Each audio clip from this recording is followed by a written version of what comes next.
Welcome to garam garam Bezawada రుచుల్లో ఈరోజు chicken curry చేసుకుంటున్నాను అండి.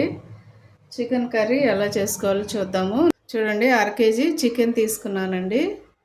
అలాగే 1/2 కేజీ కందనకాయలు తీసుకున్నాను. ముందుగానే వీటిని బాయిల్ చేసి పెట్టాను. కూర ఎలా చేయాలో చూద్దామండి. చూడండి, ముందుగా ఆయిల్ వేస్తున్నాను. నేను కేజీ కూరకు వేస్తున్నానండి. కేజీ చికెన్కి వేసాను. చూడండి, ఒక్క ఉల్లిపాయనండి, చిన్న ఉల్లిపాయ సన్నగా కట్ చేసి పెట్టుకున్నాను. అలాగే కొంచెం కరివేపాకు వేస్తున్నాను.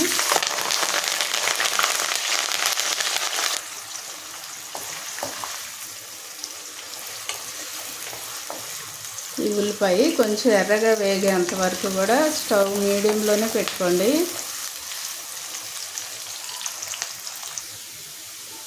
చూడండి, ఇప్పుడు చికెన్ పీసెస్ వేస్తున్నానండి నేను.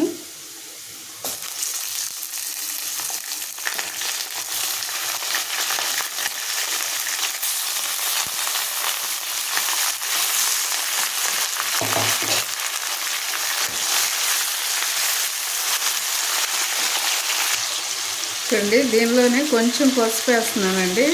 ఎందుకంటే చికెన్ ఎప్పుడు కూడా ఆయిల్లో వేయితేనే బాగుంటుందండి. అలాగే పసుపు ఉప్పు కూడా వెంటనే వేసుకోవాలండి. ఎందుకంటే ముక్కకి ఎప్పుడైనా కూడా సాల్ట్ పట్టాలి. సాల్ట్ పడితేనే బాగుంటుందండి. చూడండి, ఒకసారి మూత తీసి మనం చూద్దాము. మధ్య మధ్యలో కలుపుతూ ఉండాలి.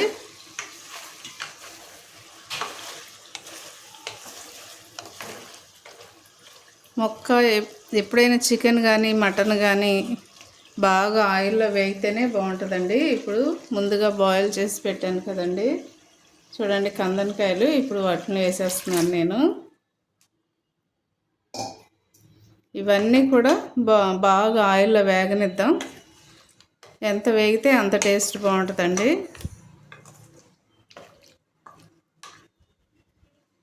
చూడండి, చికెన్లో వచ్చిన ఈ వాటర్ అంతా కూడా ఇంకిపోవాలి. ఇంకిపోయేంత వరకు కూడా కారం వేయొద్దండి.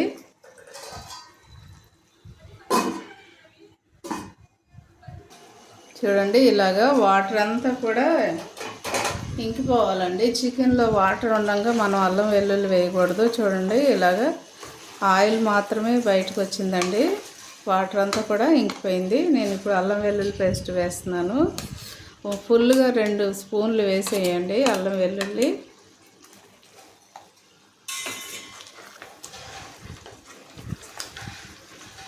అల్లం వెల్లుల్లి కూడా చక్కగా చికెన్కి బాగా పట్టేటట్టుగా కలిపేసి మూత పెట్టేద్దాము. ఎందుకంటే చికెన్లో వాటర్ ఉన్నప్పుడు ఈ అల్లం వెల్లుల్లి పేస్ట్ వేసామనుకోండి అంత టేస్ట్గా అనిపించదు. ఇలా కనుక బాగా వేస్తే ముక్కకి బాగా పట్టిద్దండి. అల్లం వెల్లుల్లి ఉప్పు అన్నీ కూడా చక్కగా పడతాయి. చూడండి, ఇప్పుడు నేను టమాటా కొంచెం ఉల్లిపాయ కూడా మిక్సీ పెట్టానండి, అది వేసేస్తున్నాను. ఒక పెద్ద టమాటా తీసుకున్నాను నేను. ఇది కూడా బాగా ముక్కకి పట్టేటట్టు కలిపేసి మూత పెట్టేద్దాం. ఎందుకంటే ఈ మసాలాలోనే బాగా వేగాలండి, అప్పుడే కూర సూపర్గా ఉంటుంది మనకి.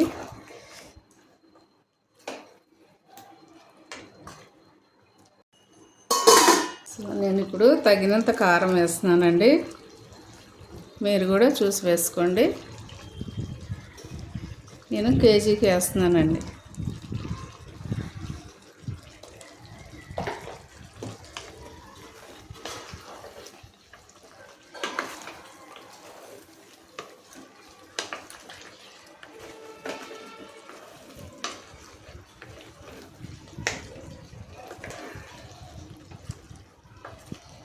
సో నేను కొంచెం ధనియాలు గరం మసాలా అన్నీ కలిపి పట్టుకున్నానండి, అది వేస్తున్నాను.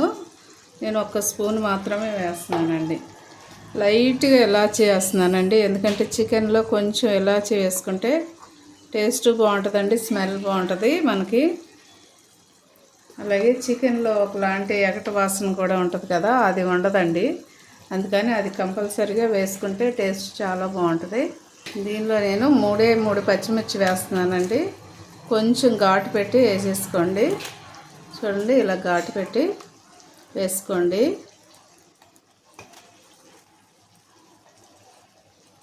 కొంచెం కొత్తిమీర కూడా వేసేస్తున్నానండి. ఇప్పుడు వాటర్ వేసుకుందాము.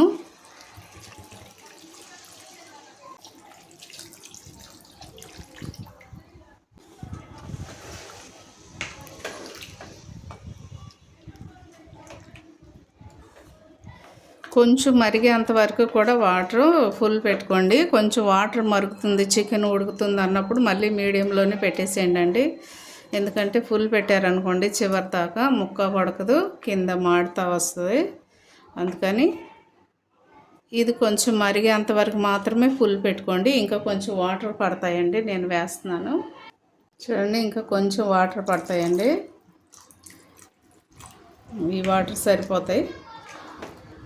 మనం సాల్ట్ చూసుకొని ఒకసారి సాల్ట్ చూసుకొని మూత పెట్టేసేసి కొంచెం ఫుల్ పెట్టేసేయండి. కొంచెం మరిగిన తర్వాత మళ్ళీ మీడియంలో పెట్టేసుకుంటే ఉడికిపోయిద్దండి. చాలా బాగుంటుంది. తప్పకుండా ఇలాగే ట్రై చేయండి మీరు కూడా.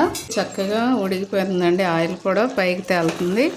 ఇలా ఆయిల్ బయటికి రావాలి, అప్పుడే కూర బాగుంటుందండి. నాన్ వెజ్ అయినా వెజ్ అయినా కూడా ఆయిల్ పైకి రావాలండి. ఆయిల్ పైకి వస్తేనే కూర బాగుంటుంది, ఏ కూర అయినా కూడా. చూడండి కూర రెడీ అయిపోయిందండి. నేను ఇది బౌల్లోకి తీసేసుకుంటున్నాను, స్టవ్ కట్టేస్తున్నానండి. చూడండి ఎంతో టేస్టీగా ఉండే చికెన్ కర్రీ రెడీ అయిపోయిందండి. అలాగే మీరు కూడా తప్పకుండా ట్రై చేయండి. నేను ఎలా చేశానో మీరు అలాగే తప్పకుండా ట్రై చేయండి. చాలా టేస్ట్ బాగుంటుంది. చపాతీలోకైనా, రైస్లోకైనా, పొరాటాలకైనా బాగుంటుందండి. చాలా చాలా బాగుంటుంది. అలాగే గ్రేవీ కూడా చాలా బాగా వస్తుంది. సో తప్పకుండా ట్రై చేయండి. మా ఛానల్ని మర్చిపోవద్దండి. గరం గరం బెజవాడ రుచులు. సబ్స్క్రైబ్ చేయని వారంటే సబ్స్క్రైబ్ చేయండి, షేర్ చేయండి, లైక్ చేయండి. Thank you.